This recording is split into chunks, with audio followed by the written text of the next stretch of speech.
नाज़रीन, खबर मैं आपके सामने रखना चाह रहा हूं और बराए मेहरबानी आपने कोशिश करनी है कि दीवार के साथ टक्कर नहीं मारनी। क्यों? क्या हुई? मैं मलेशिया से जा रहा था सिंगापुर और मैंने बाय रोड जाना था। अच्छा, मलेशियन एयरपोर्ट के ऊपर नाज़रीन एक जर्मन गोरी थी। इमिग्रेशन लाइन में हम दोनों खड़े हैं। बहुत घंटे लगाकर मैंने मेहनत की नाज़रीन, पसीने छूट गए थे। अच्छा, जब इमिग्रेशन लाइन में हम खड़े तो उसने जाकर पासपोर्ट दिया। मैं जर्मन हूं, उसने सलूट मार सका, प्लीज प्रोसीड, प्लीज प्रोसीड। इसके बाद नाज़रीन मेरी बारी थी। मैंने कहा जी सौराब बरकत फ्रॉम पाकिस्तान। कसम खुदा की नाज़रीन, उसने सिक्योरिटी को बुलाया और उसने कहा लेकर जाएं जी इनको मजीद एग्जामिन करें, मजीद देखें। अच्छा, मेरे साथ एक और दोस्त था, उसे अलग लाइन के ऊपर खड़ा किया होता, लेकिन वो भी जाकर वहां पर खड़ा था और जब मैं पहुंचा लिटरली वो अपनी पतलून ऊपर कर रहा था। ससुर। हम 96 यानी 96 दर्जाबंदी पर थे, यानी नीचे से हम लीड कर रहे थे। अभी हम 103 यानी 103 यानी 100 प्लस दर्जाबंदी में नीचे खड़े हैं।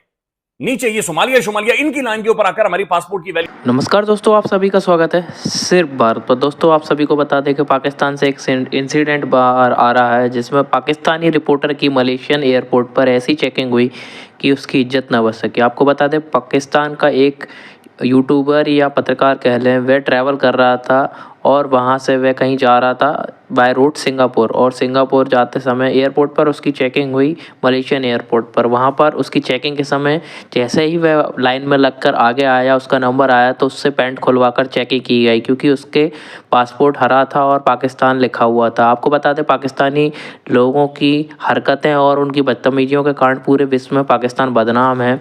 पाकिस्तानी पासपोर्ट देखते ही से दूसरी कंट्री में लोग उन्हें शक की निगाहों से देखते हैं, जैसे ये कुछ उल्टा सीधा सामग्री लेकर जा रहे हैं जिससे किसी को नुकसान पहुंचा सके। तो वहाँ कोई भी नॉर्मल आदमी जाता है तो उसकी पैंट उतरवाई जाती है। ऐसे ही 3-4 साल पहले वहाँ का खकान अब्बासी जो अंतरिम प्राइम मिनिस्टर था, उसकी भी पैंट खुलवाई थी न्यूयॉर्क में। वैसे ही आज कुछ हुआ कि पाकिस्तानी पत्रकार की मलेशियन एयरपोर्ट पर पैंट खुलवाकर चेकिंग की गई, जिसके बाद पाकिस्तानी पत्रकार यूट्यूब पर आकर भड़क रहा है कि हमारी कोई इज्जत नहीं बची और हमारी पैंटें खुलवाई जा रही हैं। आइए देखते हैं इसको पाकिस्तानी मीडिया किस प्रकार से रो रहा है। दफा मैंने कोशिश किया कि मुझे कोई सख्त दीवार मिले ताकि मैं टकरे मारूं।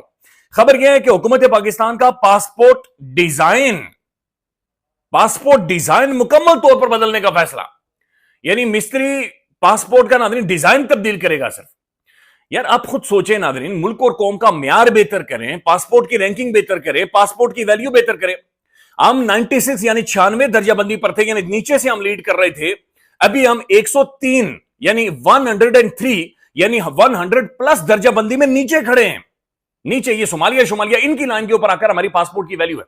और पासपोर्ट की वैल्यू का मतलब यह है कि नाज़रीन आपकी औकात ही कोई नहीं है। आप एयरपोर्ट पर खड़े होंगे और दुनिया जो आपको देखेगी, आपको चोर, फ्राडिया, बेईमान सब कुछ समझेगी। पासपोर्ट वैल्यू का मतलब यह है कि आपके मुल्क के अंदर लोगों की आपकी वैल्यू क्या है, या आप लोगों की औकात क्या है, या आप लोग कहां पर स्टैंड करते हैं असल में। मुल्क के अंदर जो आपकी डेमोक्रेसी है, मुल्क के अंदर जो आपका रूल ऑफ लॉ है, मुल्क के अंदर की जो सिचुएशन है, जो कि जाहिर में और आप यहां पर बात नहीं कर सकते। यानी हमें तो यानी बोलकर तो वही वाली बात है कि भाई लिटरों के लिए आप तैयार हो जाएं, ज्यादा यहां पर आप बात नहीं कर सकते, लेकिन दुनिया आपको बताती है। यहाँ पर कोई भी कोई ज्यादा सोच नहीं रहा। अगर किसी दुनिया में कोई भी जगह अगर है तो वॉल्टर लिपमैन की जो सेइंग थी ना कि नो वन थिंक्स मच, उस पे पाकिस्तान पूरा उतरता है। और एक दफ़ा मैंने आपको पहले भी शायद कहा था कि मैं अक्सर महसूस करता हूँ कि जब हम पाकिस्तान में पैदा होते हैं, जैसे मैं पाकिस्तान में पैदा हुआ, तो जब हम पैदा हुए होते हैं ना, जिस तरह गाँव में लोग अपने बैल या अपना जो जानवर होता है उसके ऊपर एक मोहर लगा देते हैं, अपनी सील लगाते हैं, तो हमारी पीठ के ऊपर एक सील लगाई जाती है, मेड इन पाकिस्तान। उसके साथ ही लिखा होता है नॉट अलाउड टू थिंक, सोचने की आज़ादी नहीं है। वो जो हमारे ऊपर एक सोचने की आज़ादी नहीं, सोचने हमारी सोच के ऊपर जो पहरा लगाया जाता है, हमसे सोचने की जो आज़ादी छीन ली जाती है, वो फिर सारी उम्र हमारे साथ चलती है। तो पासपोर्ट का नाज़रीन जो डिजाइन है, उस डिजाइन को चेंज किया जाएगा। उस डिजाइन के चेंज करने को नाज़रीन वो जो बेइज्जती मेरी और आपकी होनी है, और फिर हमने बड़ी मेहनत की और उसके बाद जाकर आप बेइज्जत हो, तो ये डबल बेइज्जती हो जाती है। तो वो चीज नाज़रीन वो इंटैक्ट रहेगी। और मुल्क और कौम का म्यार बेहतर नहीं करना, हमने सिर्फ डिजाइन, ये होते हैं ऑप्टिक्स, ये होते हैं गिमिक्स, ये होती है ड्रामेबाजी, ये होता है टिच्चर जो कौम के साथ किया जाता है। ये टिच्चर है जो कि किया जा रहा है। भाई अपना म्यार बेहतर करें ताकि हमें वीजे मिलें, लोग जाएं, घूमें फिरें, फिर वापस पाकिस्तान के अंदर आए। यहां पर वीजा लेने के लिए नाज़रीन पाकिस्तान में नाक रगड़ रगड़ रगड़ आपकी जूतियां घिस जाती है एक मामूली से मुल्क का वीजा लेने के लिए। मामूली से मुल्क, आप ये छोटा मोटा जो टूरिस्ट कंट्रीज है वहां पर भी जाए, इतने रिक्वायरमेंट्स है कोई 22 से 23 डॉक्यूमेंट्स आपको खाली सबमिट करवाने पड़ते हैं। आप नॉर्थ अमेरिका में आ जाएं, बहुत बड़े मशहूर डॉक्टर बन जाएं, कार्डियोलॉजिस्ट, कार्डियक सर्जन बन जाएं, बहुत बड़ा बिजनेस एस्टैब्लिश कर लें, लेकिन वो जो पीठ के ऊपर मोहर लगी है ना कि सोचने की आज़ादी नहीं है, वो हमारे साथ होती है। और उसका एक कंट्रोल मैकेनिज्म इस किस्म का है कि जब भी आप किसी भी इशू पे उस कलेक्टिव थिंकिंग से मुख्तलिफ तरीके से सोचने लग जाएं, ख़ास का ताल्लुक पाकिस्तान की अंदरूनी सियासत से हो, इमरान खान के हवाले से हो, पाकिस्तान और मशरिक़ वस्ता के ताल्लुकात के हवाले से हो, अफ़गानिस्तान के हवाले से हो, और खुदा न खास्ता हिंदुस्तान के हवाले से हो, तो फ़ौरी तौर पर लोगों को महसूस होता है कि आप गद्दार हो गए हैं, आप सही किस्म के पाकिस्तानी नहीं हैं, आप जो है बिल्कुल बिट्रेयल कर रहे हैं।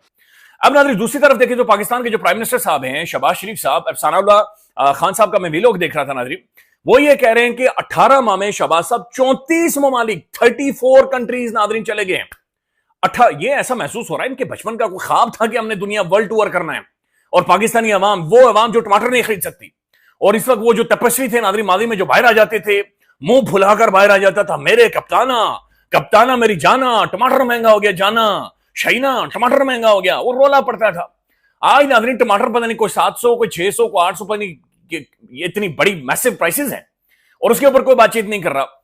लेकिन नाज़रीन अंदाजा लगाएं कि इस कौम का खून पसीना निचोड़ कर सरकारी दौरे शहबाज साहब ने इतने कर लिए हैं, 34 दौरे, 34, और अभी 25 तारीख को फिर जा रहे सऊदी अरबिया।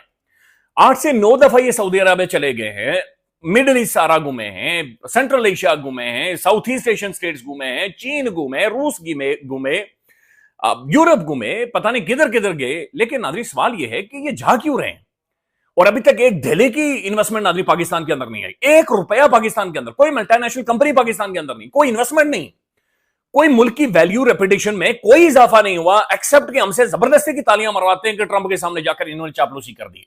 भाई वो एम्बैरेसमेंट है जो इन्होंने क्रिएट की है, एम्बैरेसमेंट। अब जब ये बात करते हैं ना, ये केसेस करते हैं, लेकिन वो एक एम्बैरेसमेंट है, केसेस करने वालों के लिए भी वो एम्बैरेसमेंट है जो प्राइम मिनिस्टर शहबाज शरीफ साहब ने वहां पर जाकर किया है।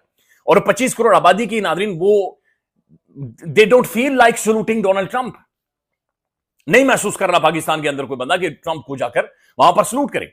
लेकिन 34 दौरे, असेंबली के अंदर कोई डिबेट नहीं, डिस्कशन नहीं, ये आखिर क्यों जा रहे हैं, क्या लेने जा रहे हैं, क्या बात करने जा रहे हैं, हमें कोई खबर नहीं है। और ये नॉर्मल टूर्स नहीं होते, ये लैविश टूर्स होते हैं, 5 स्टार 6 स्टार 7 स्टार अकोमोडेशन होती है, खाना पीना नहाना धोना चड्डी बनियान सब कुछ नाज़रीन शामिल होता है, हायरली एक लग्जरी टूर्स होते हैं नाज़रीन, और वो मेरे और आपके पैसों के होते हैं कि जहां पर हमारी बुनियादें फटी